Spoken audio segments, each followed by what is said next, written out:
Olá, pessoal. Eu vou desbloquear aqui o Wellington Melo, que vai... É isso aí, Wellington. Já pode mandar ver. Boa noite, queridas irmãs, queridos irmãos que nos assistem, que nos acompanham. Boa noite, Quincas Veloso, Laurence Garcia, Rodolfo Gadia, William Jacob.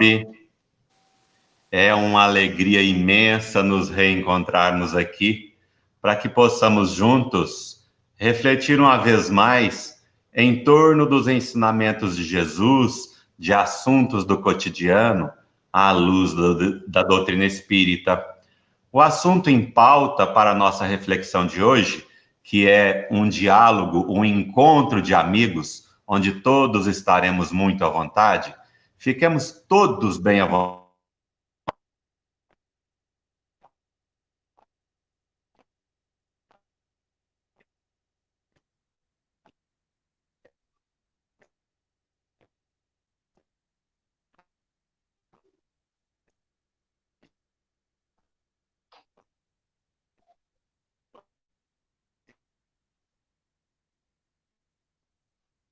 Vocês estão ouvindo o Wellington aí, gente?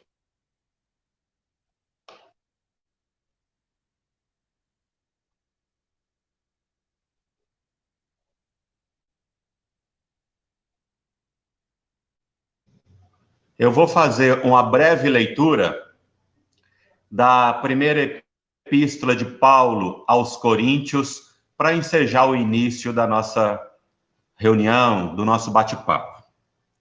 Ainda que eu fale a língua dos homens e dos anjos, se não tiver amor, serei como o sino que ressoa ou como o prato que retine.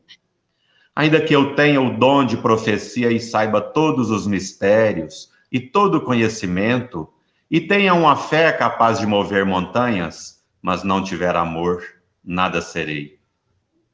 Ainda que eu dê aos pobres tudo o que possuo e entregue o meu corpo para ser queimado, mas se não tiver amor, nada disso me valerá.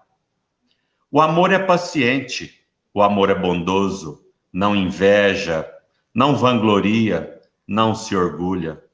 O amor não maltrata, não procura seus interesses, não se ira facilmente, não guarda rancor. O amor não se alegra com a injustiça, mas se alegra com a verdade. Tudo sofre, tudo crê, tudo espera, tudo suporta. O amor nunca perece, mas as profecias desaparecerão, as línguas cessarão, o conhecimento passará. Pois em parte conhecemos e em parte profetizamos. Quando, porém, vier o que é perfeito, o que é imperfeito desaparecerá. Quando eu era menino, falava como menino, pensava como menino e raciocinava como menino.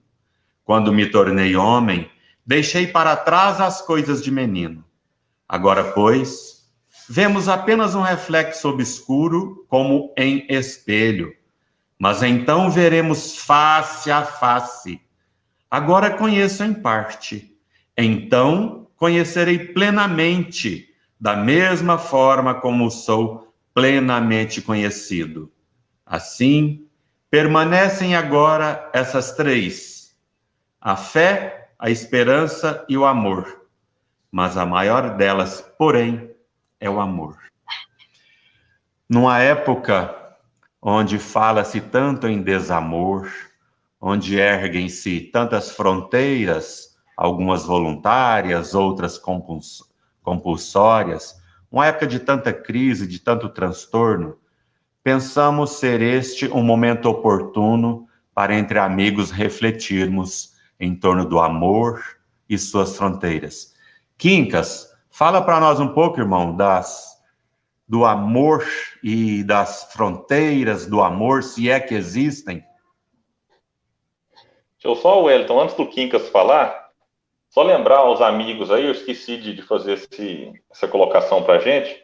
Quem puder estar divulgando esta live agora, enquanto ela acontece, nas suas redes sociais, nos seus grupos de Facebook, criando ali salas de vídeo, né? A nossa transmissão, neste momento, ela é feita exclusivamente pelo Facebook do Grupo Espírita Leão Denis. Mas se a pessoa puder clicar lá no compartilhar, mandar para grupos do próprio Facebook e também compartilhar na sua própria linha do tempo, assim a gente faz com que outras pessoas que não ficaram sabendo, né, dessa divulgação consigam acessar esse conteúdo e, quem sabe, alguma coisa que for falada aqui hoje possa, né, auxiliar e, de certa forma, contribuir para aqueles que não ficaram sabendo, mas que com a nossa divulgação podem, então, ter acesso a esse conteúdo. É só esse adendo aqui que eu faço, mas já aproveito e passo a palavra o nosso grande Quincas Veloso.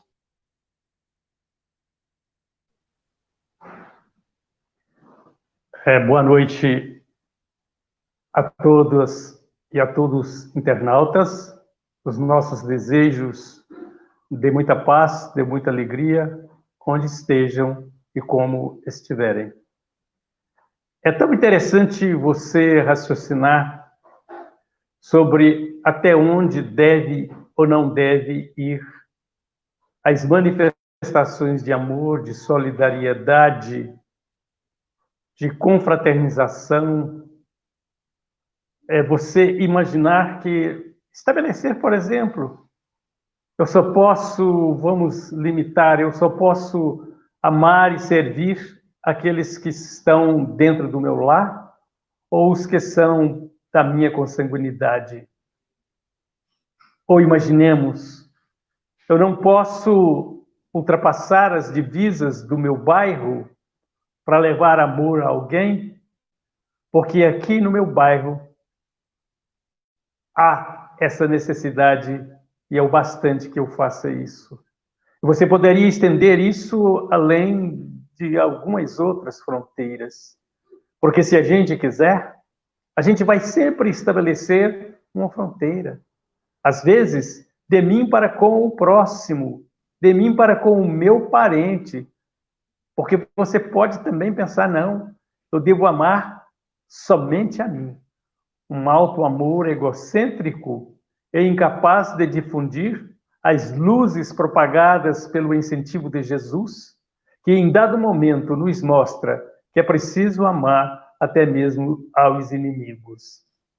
Quanto mais amarmos, mais facilidade de distribuir amor, porque o amor nascerá de nós espontaneamente e alcançará qualquer lugar, aonde esteja alguém necessitado, ou onde existir alguém, porque todos nós somos necessitados de amor. Por que não? Quando se fala, por exemplo, em atravessar as fronteiras e chegarmos à África, nós estamos falando de uma carência premente de valores materiais e afetivos. E alguém poderia até dizer assim, mas não existe aqui nas nossas favelas, nas nossas periferias, pessoas que estejam também assim? Sim. Mas que diferença faz o Filho de Deus? Todos os nossos recursos são vindos do Pai Criador e, por incrível que pareça, de graça. Então, o amor não observa limites. O amor avança além da nossa imaginação. Perfeito. Perfeita colocação, Quincas, perfeita. Alguém gostaria de fazer algum comentário, alguma complementação?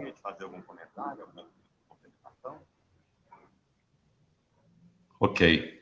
Rodolfo Gadia, meu irmão querido, eu penso que no decorrer da sua vida, especialmente no campo profissional, você deve encontrar muitas pessoas em momentos de despedida da vida física, mas lamentando oportunidades de vivenciar o amor perdidas aí no passado, né, companheiro?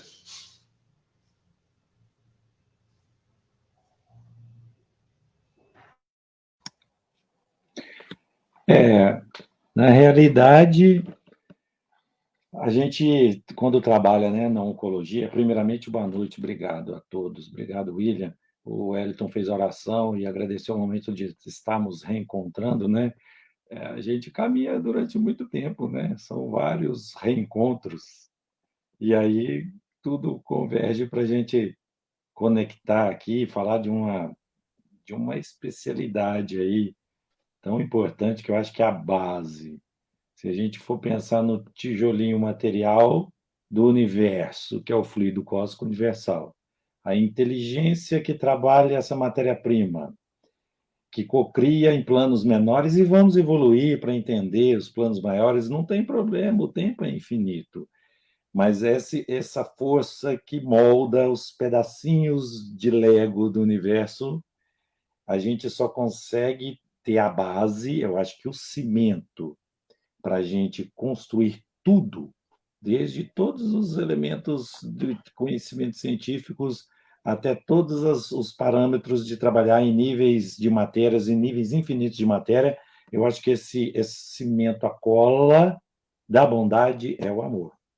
Eu acho que o amor é a sustentação do universo. Por isso, quando João fala em Deus, é amor, porque Deus, eu acho que ele entra e ele caminha com a gente na nossa evolução infinita através da expressão do seu amor. Enfim, no consultório, quando a gente trabalha na oncologia, e aí é é um momento muito especial, né? Porque primeiro é que põe a gente para... Fiz tantos planos na vida, e agora? Veio uma doença que muitas vezes não bate na porta, ela chega chutando, abre tudo. E eu planejei tanto, trabalhei tanto, e agora eu tenho um câncer. Engraçado que esse momento que a gente está passando, guardado as suas devidas proporções, é verdade, mas esse é um momento em que, de maneira energética e de pensamentos espirituais e repensar a vida, é todo mundo como se tivesse uma doença grave, ou com medo de pegar essa doença grave, passar mal, falta de ar, com esse vírus e morrer. É ou não é? Então todo mundo parou e falou: Nossa, esse ano eu fiz tantos planos na minha vida e agora muda tudo. Por quê? Porque são elementos do amor de Deus para a gente treinar a impermanência das coisas materiais em suas expressões infinitas. Tudo movimenta, tudo é impermanente. Então, quando um paciente chega e tem um diagnóstico de um câncer que às vezes espalhou e que ele está vendo que fechou um pouco a linha dele nessa vida, a dificuldade que eu percebo muito mais não é nem na questão de se orar que vai dar certo, eu vou morrer ou não, é na questão de lidar com o tempo. Por quê? Porque aí vem aquele remorso, que é mais externo, depois vem um arrependimento, que é muito mais interno, de olhar e falar: nossa, não deixa eu morrer agora, não. Por amor, pelo amor de Deus, a gente busca o amor como a sustentação. Deixa eu trabalhar um pouco mais, porque eu trabalhei a vida inteira e agora eu aposentei. Deixa eu curtir isso, a minha família. Eu trabalhei tanto e não vi meus filhos crescerem. Eu fiz isso, eu acumulei o elemento material. E agora que eu estou pensando em trabalhar essa questão mais espiritual, vem essa doença e me tira tudo isso. Não deixa eu terminar agora, não. Me dá mais um tempo. Percebe-se que a questão, então, é a gente saber lidar com o tempo. Quantas vezes a gente já morreu? Falando em espiritismo, não é não? Quantas vezes a gente aqui morreu? Quantas mortes? Todo mundo, até para reencontrar aqui de novo nessa live, quantas vezes já morreu, já não nasceu? Então a questão é de vida e morte? Não. A questão é de trabalhar o tempo, focar nos propósitos, nas missões espirituais que todo mundo tem. Viver a matéria é importante, vamos trabalhar, focar, apostar fichas no elemento material, mas a gente tem que trabalhar o equilíbrio. Por quê? Porque senão eu desencarno e tenho muito pouco da essência do amor infinito, que é o que fica, o amor espiritual, é o que a gente leva. O que a gente leva dessa aventura da Terra? A gente leva conhecimentos, a gente leva sensações, sentimentos bons, ruins, experiências boas, ruins e moral. Moral dentro de um padrão ético, moral entre as nossas relações, entre espíritos, e refinar. A nossa moral é chegar perto do amor de Deus. Eu acho que tudo, doenças, coisas graves, pandemias, flagelos, tudo é uma fração de demonstração desse amor de Deus, mesmo que tenha uma destruição agora. Porque pelas leis naturais são elementos de destruição, que é transformação, usando o tempo para exercitar a lei do progresso. Todos estamos dentro dessa lei que regida e acalma, é um amor, acalma.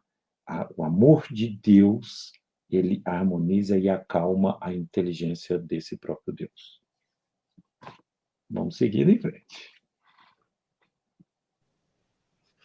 Rodolfo Gadia, é interessante que tem um livro que chama Ah, se eu soubesse. Não é um livro espírita, mas nesse livro o autor entrevista várias pessoas de sucesso pelo mundo afora. Sucesso, prosperidade financeira e material, assim diríamos. E ele faz uma pergunta a todos os entrevistados, a mesma pergunta. O que você sabe hoje que se soubesse há 50 anos atrás teria mudado a sua vida? E a resposta de todos os entrevistados fora unânime. Teria amado mais a minha família, teria aproveitado melhor os pequenos momentos que a vida me conferiu. E nos recordamos aqui da frase de Chico Xavier, né? Embora não seja possível retornarmos e fazermos um novo começo, nós podemos agora, nesse momento, assistindo essa live, optarmos por um modo diferente de viver, eliminando várias fronteiras que nos distanciam, né? Bom, alguém gostaria de complementar? Oi. Eu queria pegar a fala do Gadia com essa sua e devolver uma pergunta para ele. Já que você trabalha nessa área da oncologia, Gadia, então, de certa forma, você lida ali com muitos pacientes que estão nessa fronteira entre a encarnação e a desencarnação. Você percebe isso que o Wellington falou e me fez lembrar de um livro que eu li, da Elizabeth Kubler-Ross, sobre a morte e o morrer, em que ela trata ali dos passos do indivíduo quando é diagnosticado com uma doença grave, uma doença terminal.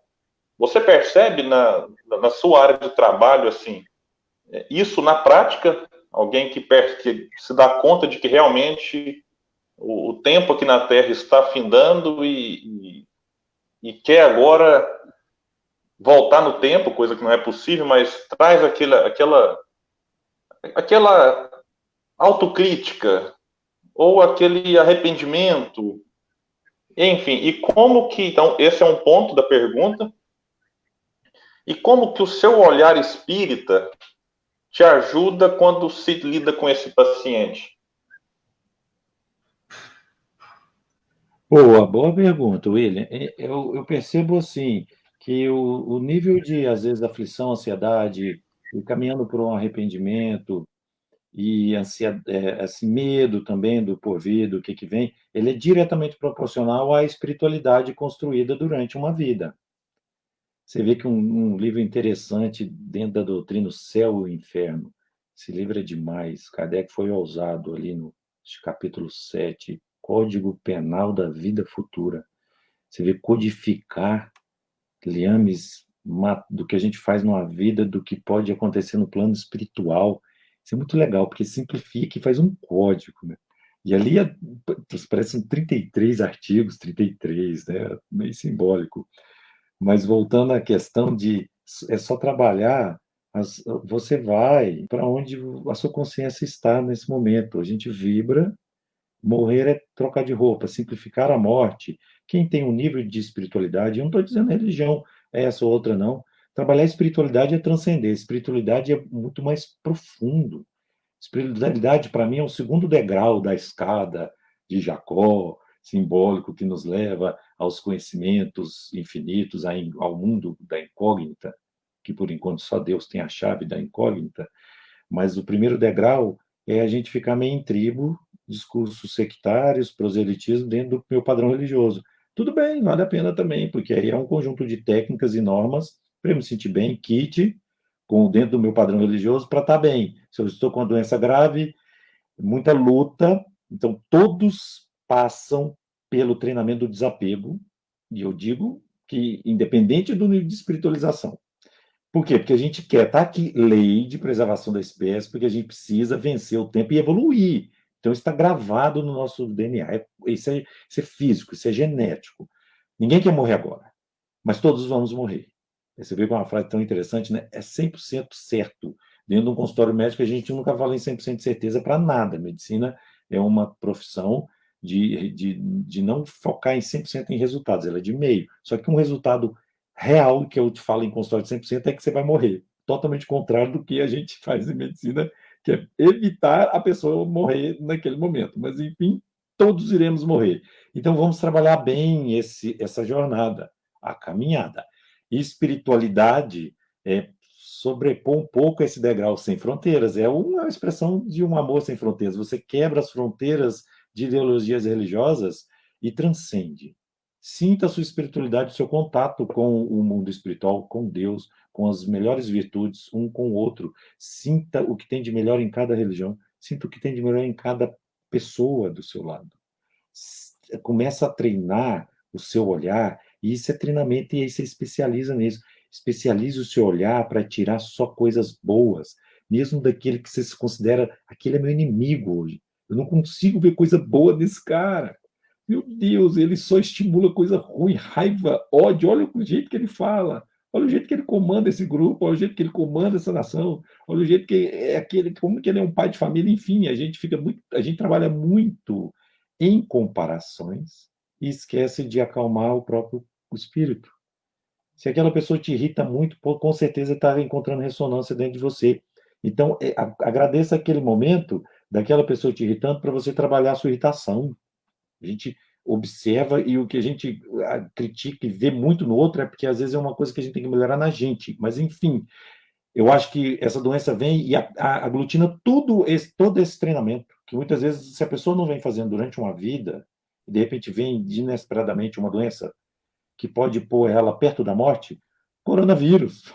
Todo mundo está em casa com medo do que pode acontecer lá fora. Põe a gente perto de algo que é da morte, então é o treinamento. Agora é treinamento para a gente enxergar isso. O que eu fiz até hoje? O que será? Aí é oração, meditação, para a gente encontrar propósito. Quais são as minhas missões espirituais? Então, faz parte de todo esse treinamento, mas a gente pode ir fazendo de maneira preventiva, em pequenas doses. Por quê? Porque, de repente, tem que fazer isso tudo, o espírito fica ansioso. E se não tiver a espiritualidade, ou a religião em si, para dar um corpo aí, resiliência para adaptar aquela agressão e o medo de morrer, e o corpo adaptativo, engrossa o corpo adaptativo.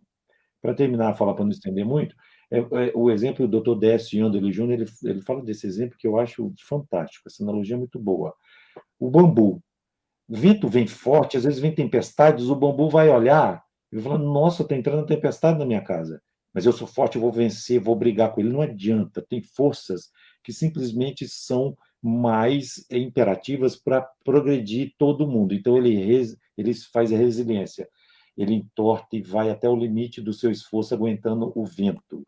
No que ele vai entortando e aceitando o vento, a pressão da tempestade, ele vai adquirindo forças potenciais acumuladas ali, que quando o vento passa, ele volta com o acúmulo de força que ele teve com a agressão da tempestade. E ele volta para o seu lugar, e esse é o coping. Eu tenho a resiliência aguentando as pressões com inteligência, movimentando, e depois eu faço o coping adaptativo que adapto à minha situação.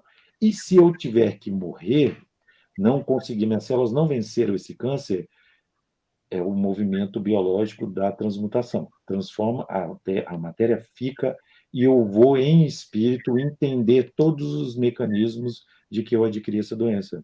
Por quê? Porque quase 2/3 de todos os tumores não é karma do passado, viu, minha gente? A gente procurou ele aqui nesta vida.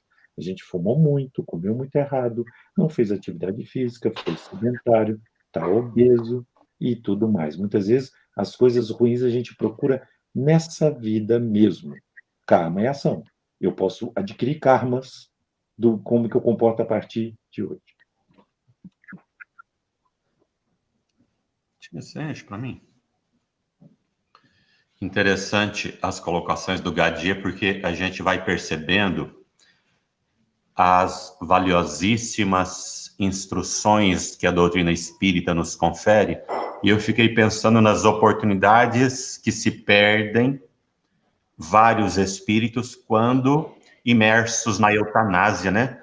Pois que talvez no último momento fosse o momento de despertar, de romper as barreiras do amor, perdão, as barreiras, as fronteiras erguidas para que o amor envolvesse aquela criatura, e vem um câncer e vem outra situação e quebra aquelas fronteiras, quebra aquelas barreiras, que é o propósito da dor nas nossas vidas, né?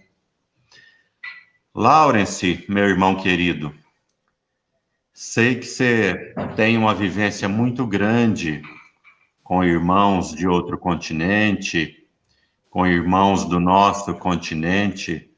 Sei que você é um grande trabalhador da doutrina espírita, habituado a encontrar tantos transtornos. Fala para nós um pouco, companheiro, dessas fronteiras íntimas que também nós erguemos, evitando que o amor nos envolva e também que o amor se expanda de nós em direção ao próximo. Boa noite, Wellington, boa noite a todos os amigos aí, muito feliz de estar aqui com vocês, né? Conheço a todos que estão aqui e para mim é uma honra estar junto. Essa reflexão que a gente está fazendo, né, nesse momento sobre amor, se esse amor ele tem alguma fronteira para ultrapassar, e também é pertinente que a gente fale e pense sobre o alto amor, né? Tudo isso está contido dentro daquilo que a gente exerce quando transcendemos aos fenômenos meramente materiais, é a nossa espiritualidade, né? Hoje, inclusive, já até faz parte da ciência essa discussão e a importância, o valor que tem a espiritualidade na nossa vida, na nossa felicidade, nos processos de saúde, de cura, de tratamento de nossos problemas físicos, psicológicos, né?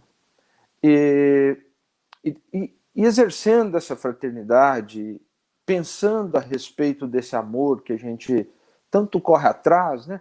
Eu acho que é difícil alguém, se for perguntado, você acredita no amor? Você acha o amor um sentimento, um valor importante para as pessoas? Acho que a grande maioria vai dizer que sim, né? Entretanto, o que a gente vê na prática, muitas vezes, é o amor, essas expressões, principalmente do que diz respeito à fraternidade, que é a caridade considerando o outro como um irmão, né? A gente vê que isso está muito limitado. E pensando nesses limites que nós mesmos colocamos para o nosso sentimento, para a expressão do nosso amor, eu me lembrei, né, estava refletindo sobre isso, me lembrei de quando Jesus recomenda que não julguemos para não sermos julgados. Porque com a mesma medida que nós julgarmos, também o seremos. E depois ele vem, no mesmo texto, falar de lei, falar que não é possível que ultrapassemos para um outro estágio até que se cumpra essa lei que ultrapassa, que transcende a lei dos escribas e dos fariseus, determinando ali que aquele conhecimento, aquela noção de realidade, de justiça que vigorava até o momento, deveria ser ultrapassada.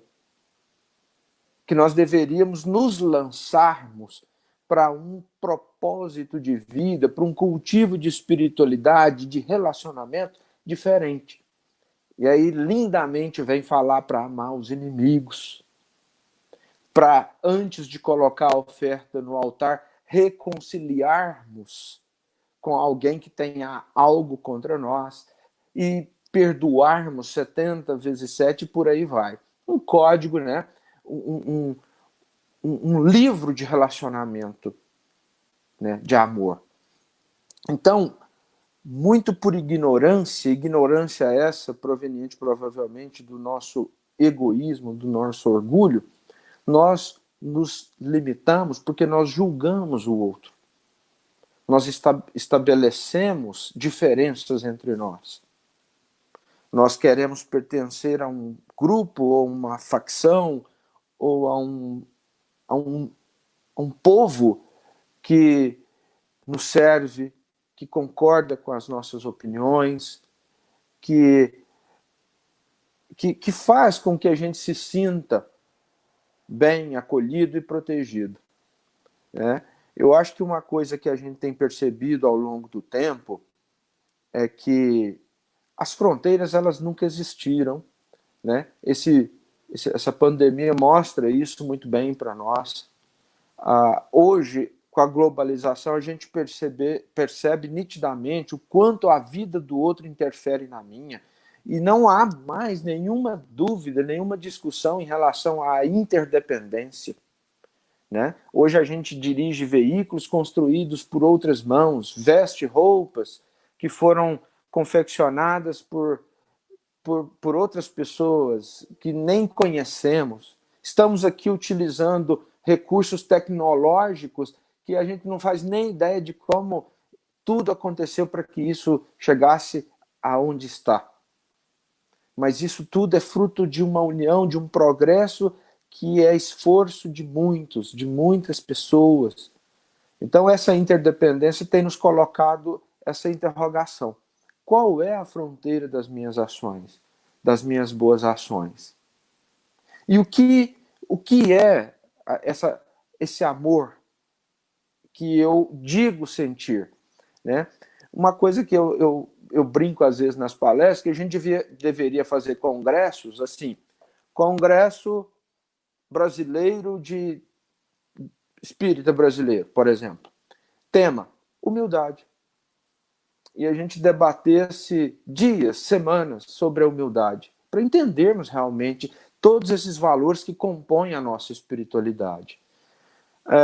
Eu me lembro, né? Estava lembrando hoje de uma cena que eu presenciei lá na África e que me ajudou a encontrar sentido naquilo que eu estava fazendo. Porque eu comecei a frequentar as caravanas da Fraternidade Sem Fronteiras e me sentia útil atuando ali, mas muitas vezes eu pensava, eu preciso encontrar algo mais, eu quero ver um pouco mais do que eu não ainda percebi nesse gesto de pessoas saírem de um país e irem a outro, visitar, acolher irmãos que têm necessidade. E aí a gente fazia caravana, e no final dessa caravana, desse atendimento, né, nas aldeias, a gente reunia à noite, após o jantar, num dos quartos do alojamento, e todo mundo falava um pouquinho da sua experiência, dos seus sentimentos naquele dia. E eu me lembro de ouvir o Wagner Moura, que é o fundador e atual presidente da Fraternidade Sem Fronteiras, dizer que enquanto a gente estava atendendo, ele se sentou um pouquinho e ficou assistindo as pessoas, a fila das pessoas que estavam na doação de roupas e sapatos. E ele observava atentamente a expressão facial das mães. Ele observava quando as mães, quando os filhos recebiam um tênis, e aí a mãe, o voluntário calçava o tênis na criança, e ele ficava olhando a reação da mãe. E foi esse momento, um dos raros momentos que eu vi o Wagner chorar. E de certa forma, até fico um pouco emocionado, porque ele disse assim: eu consegui perceber uma alegria genuína e principalmente uma esperança. Quanto vale? Qual é realmente a importância de você levar esperança para outra pessoa? O que é ter esperança? Hoje a gente pode estar aqui, nós estamos aqui protegidos por um teto, vestidos, agasalhados no frio, temos a comida, mas há pessoas que não têm. o que representa para nós levar essa esperança lá?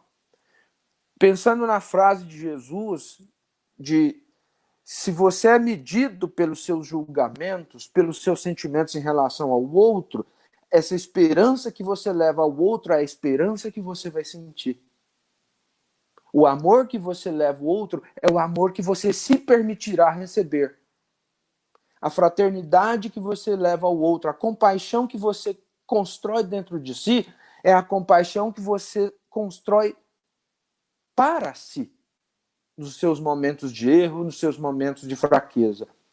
Então, hoje, amar é muito maior, né, do que simplesmente a gente pensar num sentimento. É exatamente o que dá a sobrevivência da nossa espécie, é o amor. Por mais que a gente veja um monte de coisa desse progresso que a gente recebe, isso tudo é fruto do amor. Amor daqueles que vieram antes de nós, dos nossos pais, né?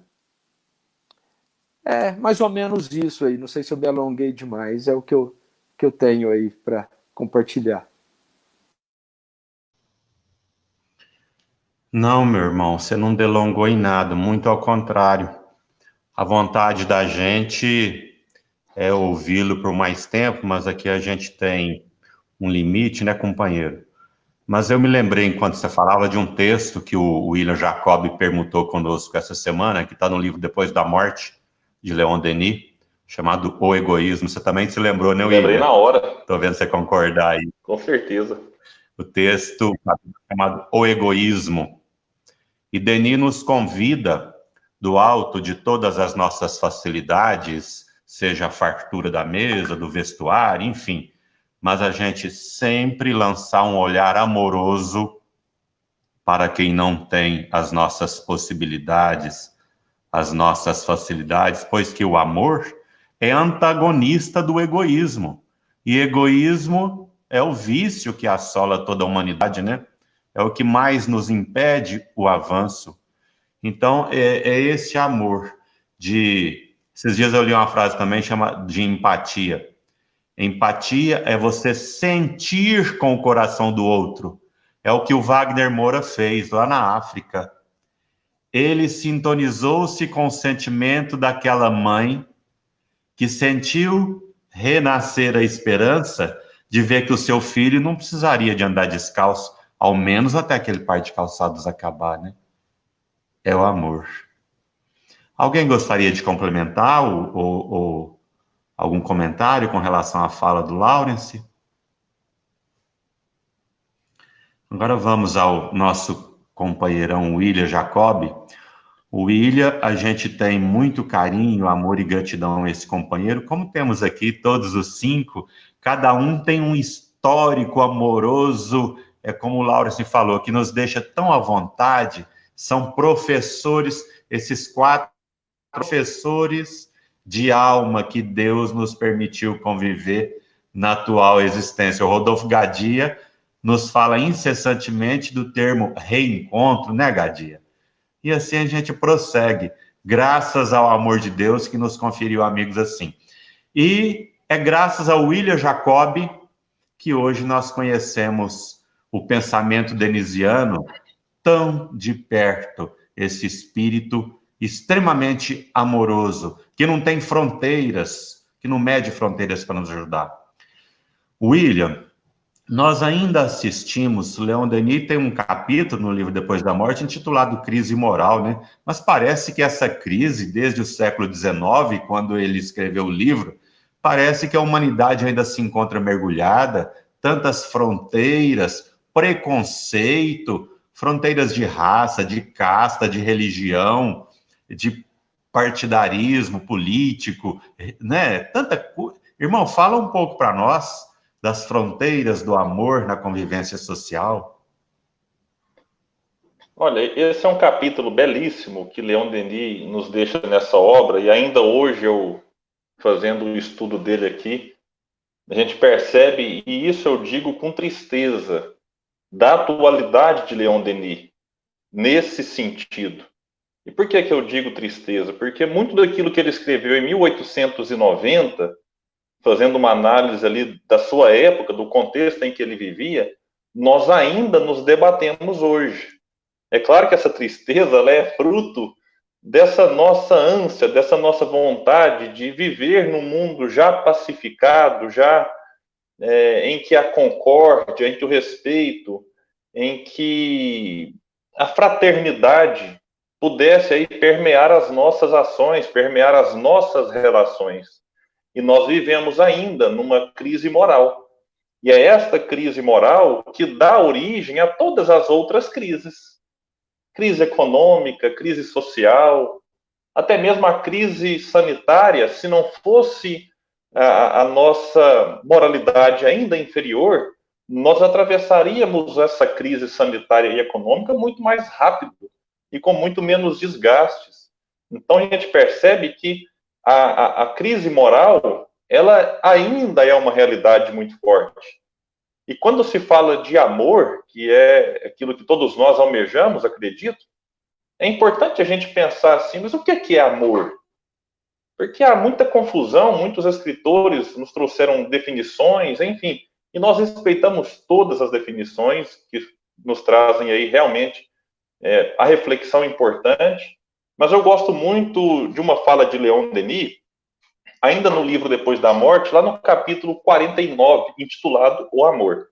Eu falo que essa obra é uma obra fabulosa, né? A gente tem ali reflexões que a gente nem imagina e sempre que a gente passa e lê como a nossa realidade externa, né, da sociedade muda, ou a nossa realidade interna também se modifica, o nosso olhar muda para aquele mesmo trecho já lido anteriormente. E lá, Leon Denis vai nos dizer que o amor é a celeste atração das almas e dos mundos, a potência divina que liga os mundos, governa-os e fecunda-os. O amor é o olhar de Deus. O Quincas gosta muito dessa expressão também. O amor é o olhar de Deus. E aí Leon Denis diz que o amor é o sentimento superior no qual se fundem e se harmonizam todas as qualidades do coração. Agora eu acho bom isso aqui. É o coroamento das virtudes humanas. Doçura, caridade, bondade. A gente pensa que o que é amor? Não, amor é eu pegar e ser crucificado em nome de uma verdade como Jesus foi. Tudo bem, é uma expressão de amor pela humanidade. Mas esse comportamento, esse gesto, ele está tão distante de nós, é que a gente fica assim, não, mas espera aí, o que eu posso fazer antes de chegar naquele ponto? Até porque, na medida em que nós amamos, acaba que as provas se tornam mais difíceis. Eu sempre brinco, né? Leon Denis teve como guia espiritual espíritos iluminadíssimos. E, coincidentemente, eu até brinco que se você quiser se tornar um guia de Leon Denis, você vai ter que ser queimado na fogueira. Porque todos os 3 guias que o ampararam mais de perto passaram pela prova da condenação, né, lá na Inquisição. Foi assim com Jerônimo de Praga, foi assim com John Hus, que depois vem na figura de Allan Kardec, que inspirou Leon Denis, como o próprio reconhece, depois de desencarnado, Kardec, é óbvio, e Joana d'Arc. Então, é uma característica desses espíritos iluminados passar por provas grandiosas aos nossos olhos, mas que para eles não tinham esse caráter horrendo que nós temos. Então, antes destas grandes provas, desses grandes testemunhos, é importante que a gente reflita com Leon Denis que o amor se constrói da doçura, da caridade, da bondade. Para com quem? A proposta de Jesus é para com todos. Agora, na sociedade, de uma certa forma, a gente observa, como você colocou muito bem na pergunta, Wellington, muitas barreiras que nós criamos. Barreiras das mais diversas. E aqui a gente traz, para facilitar essa nossa análise, a questão das minorias sociais. Como, por exemplo, negros, os indígenas, homossexuais, ou qualquer membro da comunidade LGBTQI, os moradores de rua. São pessoas que estão enquadradas ali numa questão de minorias sociais, E não é para que estas pessoas sejam segregadas da sociedade de maneira alguma, é apenas para que o nosso olhar em direção a elas se torne mais fraterno, mais tolerante, porque estas pessoas sofrem um pouco mais, ou muito mais, por estarem em algumas condições que, de certa forma, nós colocamos nelas alguns estigmas e as discriminamos. Então, a gente observa hoje um assunto que está muito em voga, a questão da conduta policial para com os negros, com o caso que explodiu no mundo, George Floyd. E aqui eu não quero entrar nessa discussão do mas George Floyd já fez isso no passado. Não importa. Não importa. O indivíduo estava rendido, e rendido como estava, ele tinha que ser tratado como qualquer um outro ali. Se ele fez alguma coisa errada, ter o direito de julgamento, de defesa, normal. Então a gente observa, isso é um dado estatístico, que a violência contra os negros é muito maior do que com os brancos. Isso não é opinião, é um fato. Isso é um estudo científico que está na internet, só bater no Google. Homossexuais são agredidos por serem homossexuais. Alguém pode pensar, William, mas heterossexuais também são. Sim, só que os heterossexuais que são agredidos são por N motivos, não por conta da orientação sexual. A gente tem a população indígena que sofre um tipo de perseguição por ser indígena. E vários outros grupos em que nós, e aqui quando eu digo nós, eu me coloco na condição de privilegiado, porque eu sou da classe média, eu sou branco, eu sou homem, sou heterossexual, sou empresário.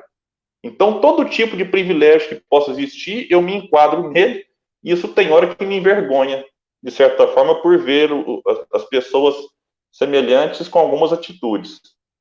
Então, a gente observa, e tem que falar disso, porque há um grupo que é discriminado, e é uma fronteira que nós estabelecemos, em que o nosso amor não chega nesse grupo por conta dessas questões. Então, há uma fronteira que precisa ser dita, precisa ser estudada, falada, refletida, em que aí a gente olha com muito bons olhos várias políticas públicas sendo colocadas em prática para nos auxiliar, porque o ideal era que nós quebrássemos essas fronteiras naturalmente. Mas na dificuldade de fazer isso, aí é importante a legislação entrar, aí a importância da política bem feita, e atuar, de certa forma, para desfazer até algumas questões históricas. Então, a gente observa que este amor proposto por Jesus é um amor incondicional, que está longe, mas que é preciso ser praticado e já está sendo. Quando a gente olha um pouco mais para trás, até trazendo o embate político que você colocou, a gente observa que, de fato, na atualidade, inclusive, a gente percebe um confronto político muito intenso nas redes sociais, nas relações familiares, nas relações em sociedade. Mas, curiosamente, e você, Wellington, sabe disso, eu estou lendo um livro sobre a Revolução Francesa. E ali é curioso, porque esses embates que nós temos hoje virtualmente, que não deixam de trazer as suas mazelas emocionais, eles eram feitos na base da guilhotina. Então, naquela época, o indivíduo que pensava diferente do outro, simplesmente baixava-se um decreto e, imediatamente, grupos, dezenas de pessoas eram levadas à guilhotina. E ali o sangue corria. Então, a gente observa, e eu sou muito esperançoso, e eu gosto de olhar para trás para ver que a gente já mudou muito, e para ver que a sociedade já melhorou muito, e que nós já destruímos muitas fronteiras, e que algumas que ainda insistem em fazer parte, em se manifestar, essa sim, às vezes é porque nós vivemos um período quase que da parábola do trigo e do joio, né? Em que em alguns momentos dá a sensação de que o mal prepondera, mas é uma mentira. O bem prepondera muito mais do que o mal. É que chega num dado momento da sociedade em que o mal não tem mais vergonha de assim o ser. E aí, como o joio, na parábola brilhantemente contada por Jesus, ele se destaca e fica mais fácil de percebê-lo. Mas a sociedade avança. Então, quando eu digo que Leon Denis está atual, naquela reflexão dele, é importante destacar que de lá para cá a sociedade avançou muito e a gente, enquanto cristãos, enquanto espíritas, temos uma responsabilidade de, como vai dizer Paulo, de sermos as cartas vivas do Evangelho. Se não conseguimos ainda viver o Evangelho na sua plenitude, é importantíssimo que a gente faça um esforço para quebrar essas barreiras que existem dentro de nós.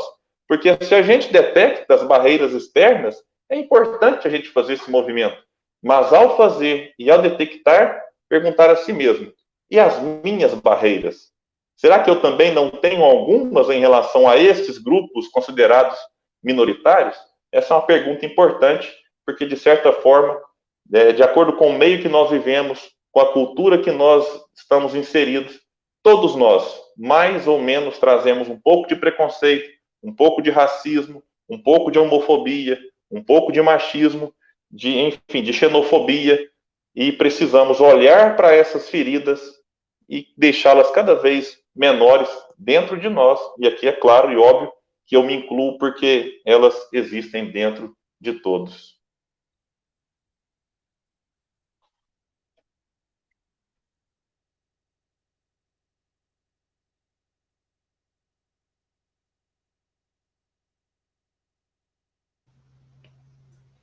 Beleza, William. Excelentes colocações. Eu fiquei pensando aqui enquanto você falava, nós nos esquecemos, enquanto filhos de Deus, que os irmãos de outros partidos, de outras crenças, de outras opções, sejam elas quais forem, antes mesmo de tais opções, são seres humanos que merecem todo o respeito, todo o nosso amor. Pois bem, e só para ilustrar também, quando o William Jacob nos falava que realmente nós estamos avançando, basta ver, hoje é lei que maus tratos a animais é passível de punição. A animais. Então, realmente, ainda temos uma caminhada aí pela frente, mas ainda que pela lei de justiça, nós alcançaremos a lei de amor. Agora, eu gostaria de convidá-los, na mesma ordem que falamos, e o William pode ir fazendo isso automaticamente, para suas considerações finais, entre 3, no máximo 4 minutos de cada um, e eu gostaria de deixar aqui, só a título de inspiração, a assertiva do Espírito de Verdade no capítulo 6 do Evangelho segundo o Espiritismo, onde ele nos recomenda: espíritas, amai-vos, eis o primeiro mandamento, instruí-vos, eis o segundo. Fiquemos todos à vontade para as considerações finais. Quincas Veloso, é você, meu irmão querido. Satisfeito em ouvir os meus irmãos, ouvir os meus amigos, as palavras que vêm nos mostrar o valor do amor, o valor da dignidade. Enquanto o William falava, eu me recordava de um fato particular, um fato de família. Quando nós mudamos do setor rural para Monte Carmelo, isso em 1948, a época era bem diferente, os problemas ainda de racismo eram mais fortes ainda. Mas o que eu achei interessante, a nossa família numerosa, quando chegamos aqui à noite, pela manhã do outro dia, a nossa mãe, Dona Olímpia Veloso de Matos, nos reuniu e disse assim: olha, nós estamos numa cidade e somos forasteiros. Ninguém nos conhece. E nós estamos trazendo conosco 3 coisas que são as piores para a humanidade de hoje. Somos negros, pobres, espíritas. Aí um dos filhos, um dos meus irmãos, acrescentou: e por cima de tudo, meu pai é fiscal. Então são 4 coisas. E a minha mãe fez a observação: o interessante é que vocês nunca se sintam inferiores a ninguém. mas que também não se sintam superiores e hajam sempre com dignidade, com respeito ao próximo, amando as criaturas, porque só assim nós seremos amados. E realmente nós recebemos muito amor da sociedade carmelitana.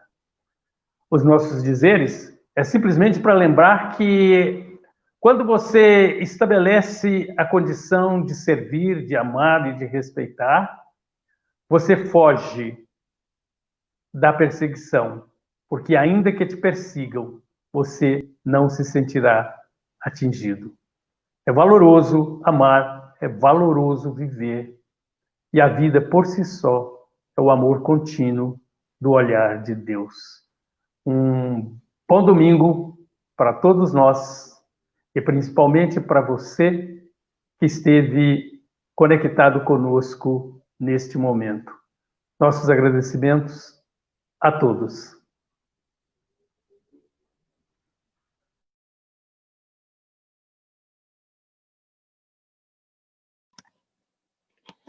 Eu encerro a participação lendo um trechinho, uma frase, né? Duas frases do Evangelho segundo o Espiritismo, do capítulo 11, Amar o próximo como a si mesmo. No item 8 está lá, a lei de amor. Feliz aquele que, ultrapassando a sua humanidade, esforço, hein? Ultrapassar a humanidade, ama com amplo amor seus irmãos em dores. E feliz é aquele que ama, porque não conhece nem a angústia da alma, nem a miséria do corpo. Seus pés são leves, e vive como que transportado para fora de si mesmo.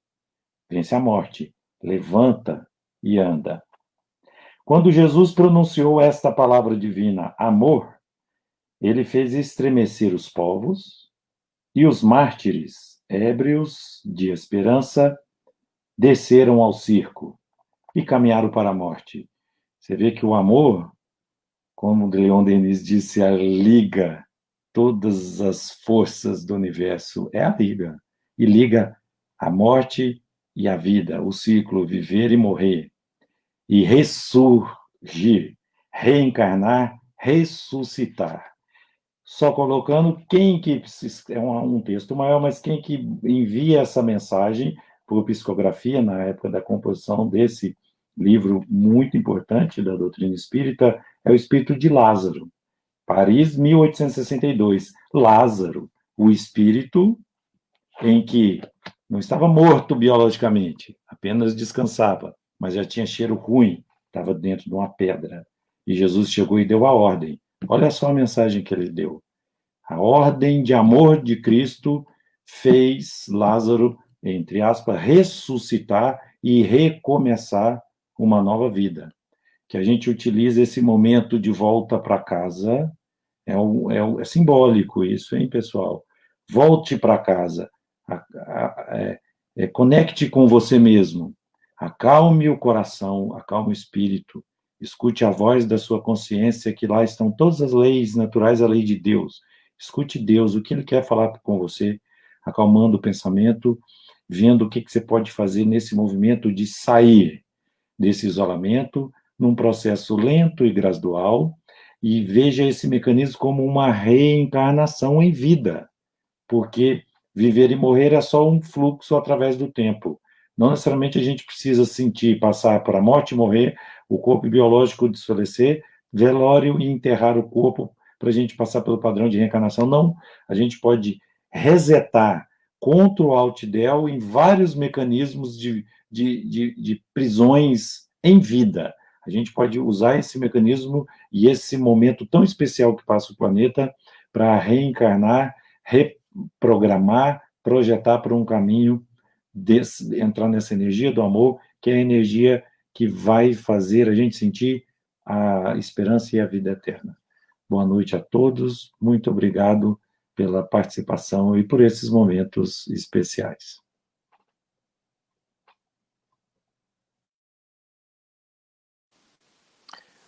Bom, dizer o que depois de tantas palavras, né, de tantos ensinamentos que a gente pôde compartilhar aqui hoje. E eu acho que eu vou deixar para a gente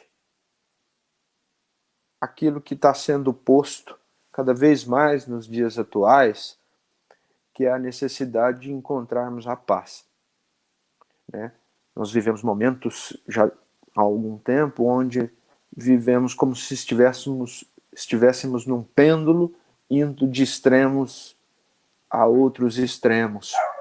Estamos perdendo, às vezes, a noção das coisas mais simples, perdendo a direção daquilo que realmente tem valor, e hoje aqui falando de amor, para nos enganarmos com aquilo que é superficial, com aquilo que é mascarado pela vaidade e pelo orgulho.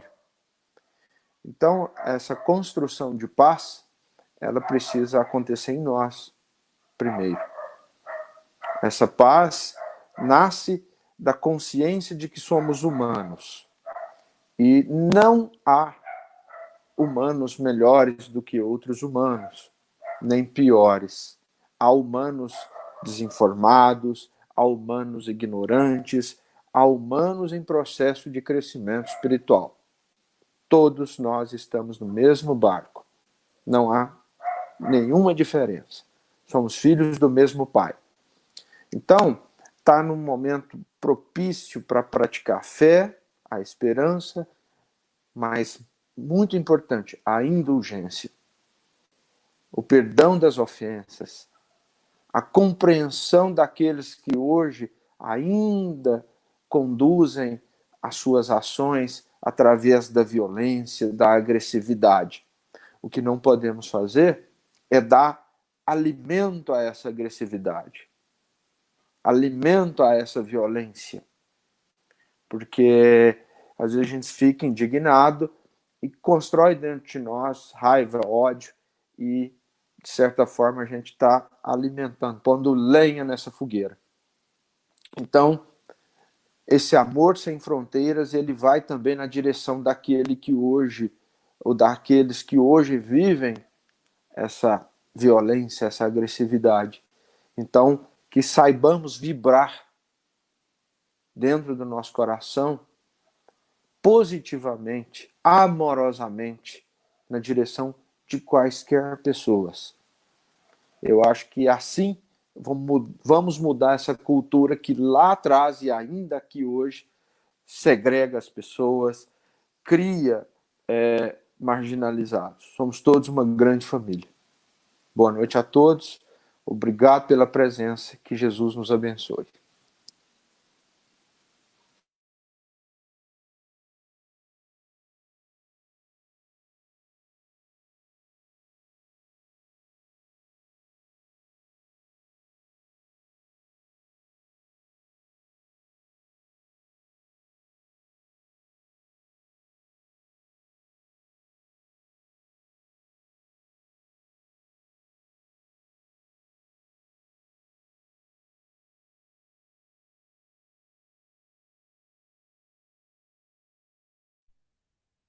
Ah, tá, agora sim.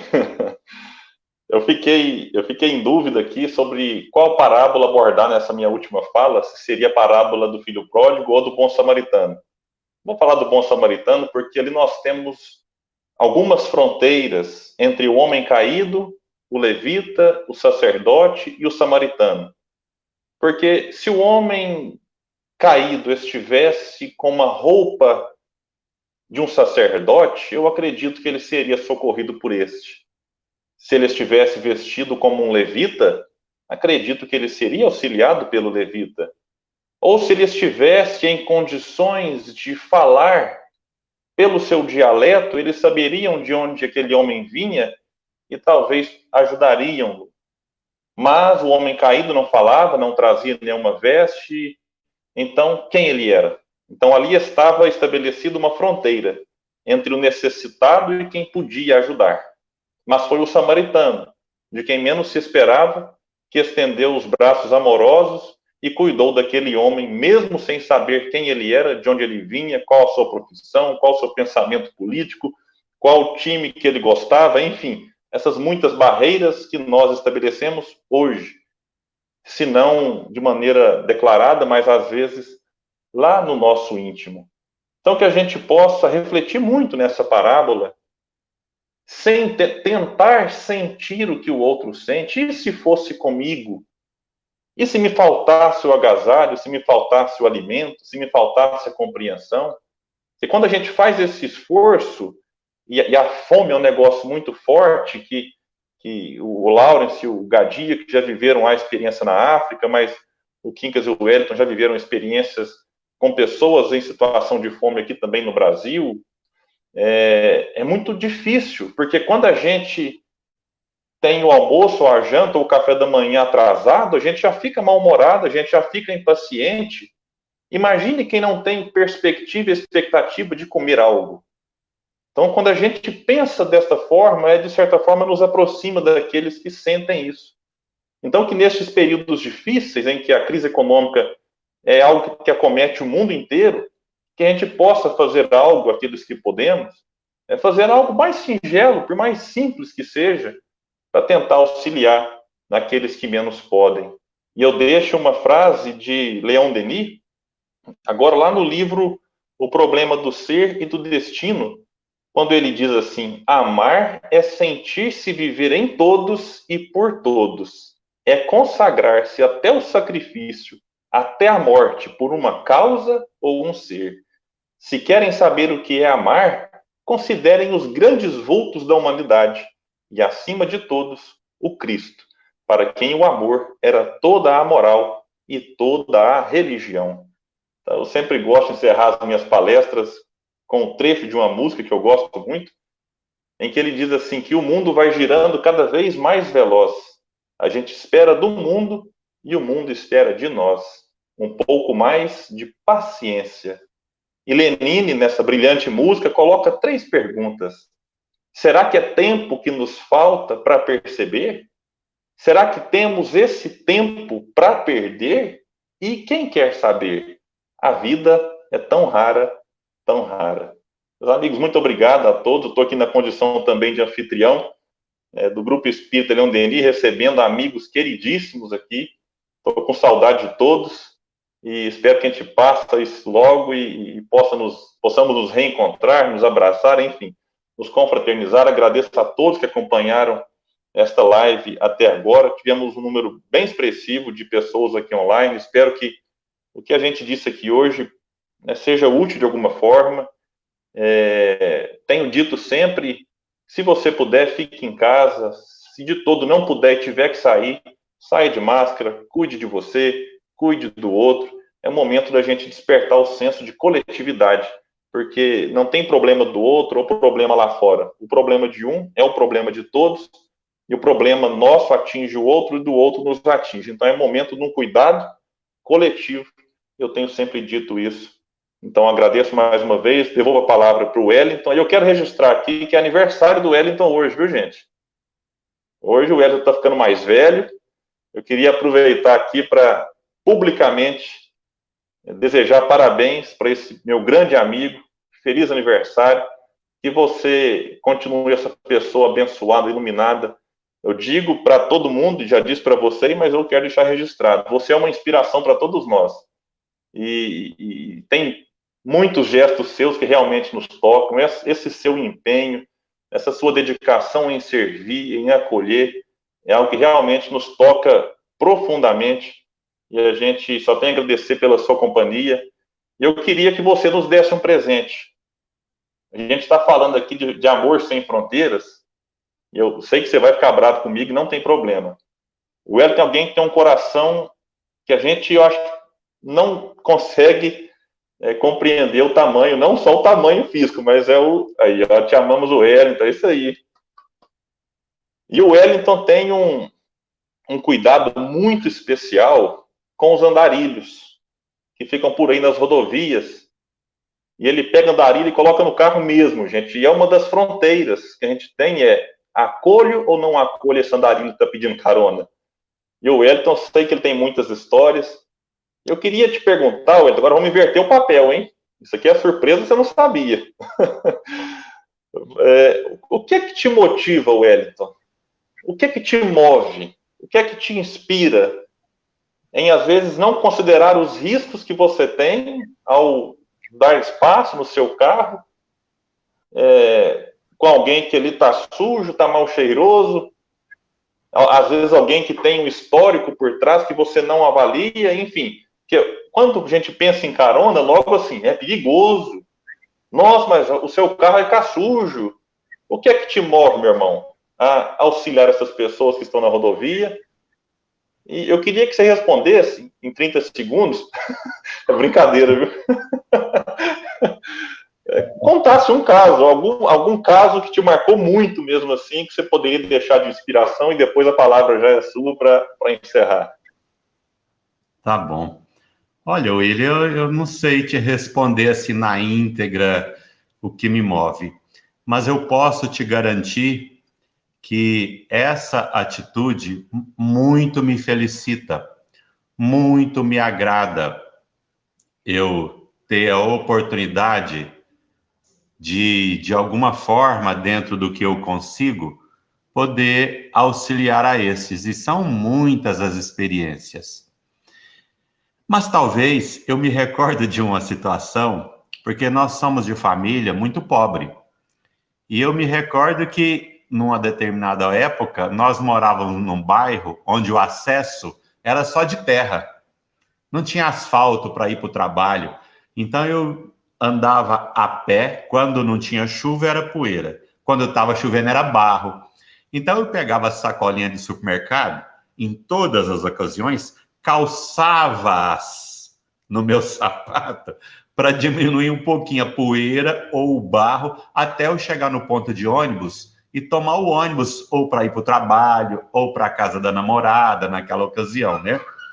Então eu via vários carros passando e às vezes só com o motorista.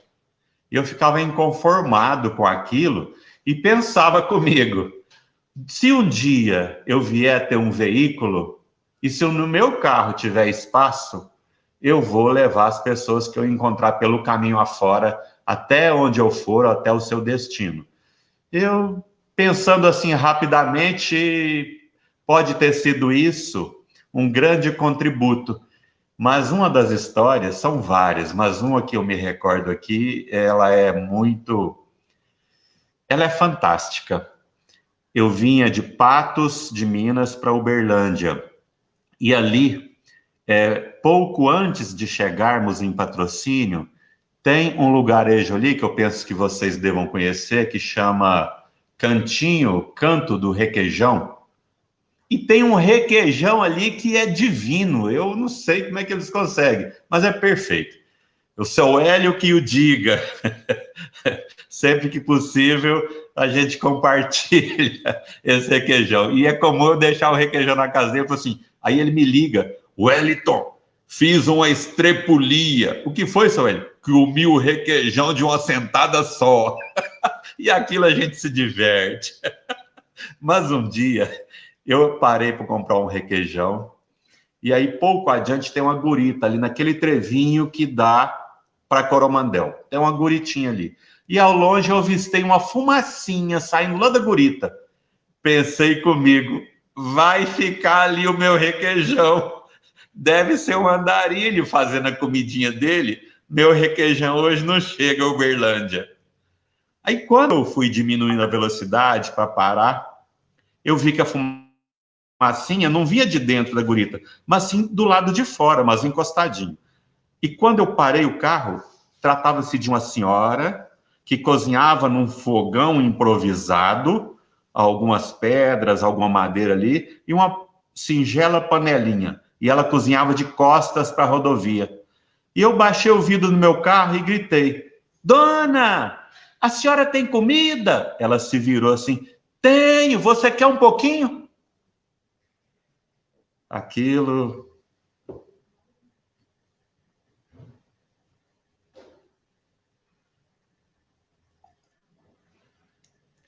São criaturas, eu digo que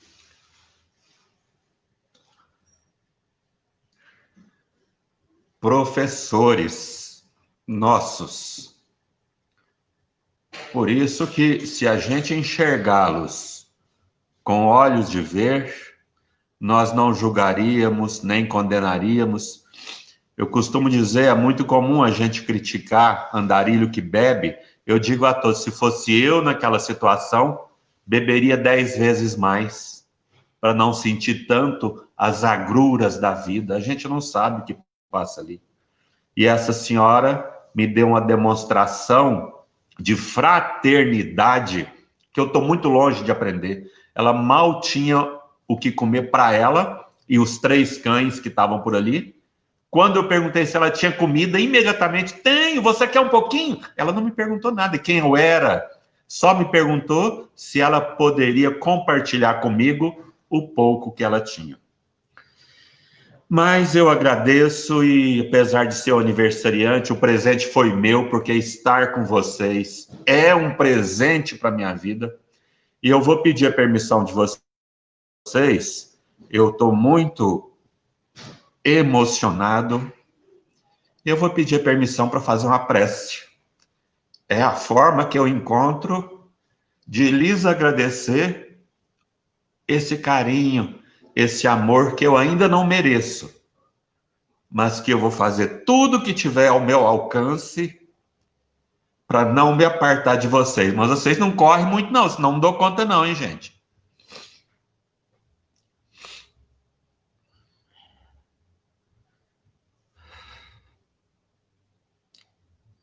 Senhor Jesus, amigo querido,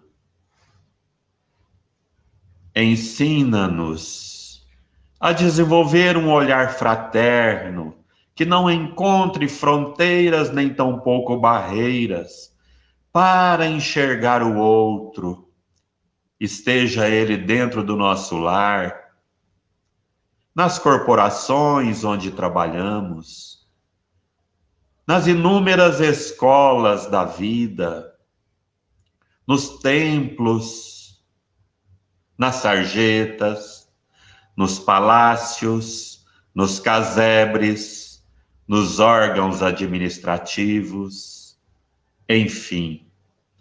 Mas além de enxergá-los, Jesus, onde assim não teria mais ninguém invisível aos nossos olhos, nós gostaríamos de oferecer-lhes o melhor que pudermos. Assim, Senhor, antes mesmo de irmos de encontro aos nossos irmãos, pedimos-te para que habite em nós,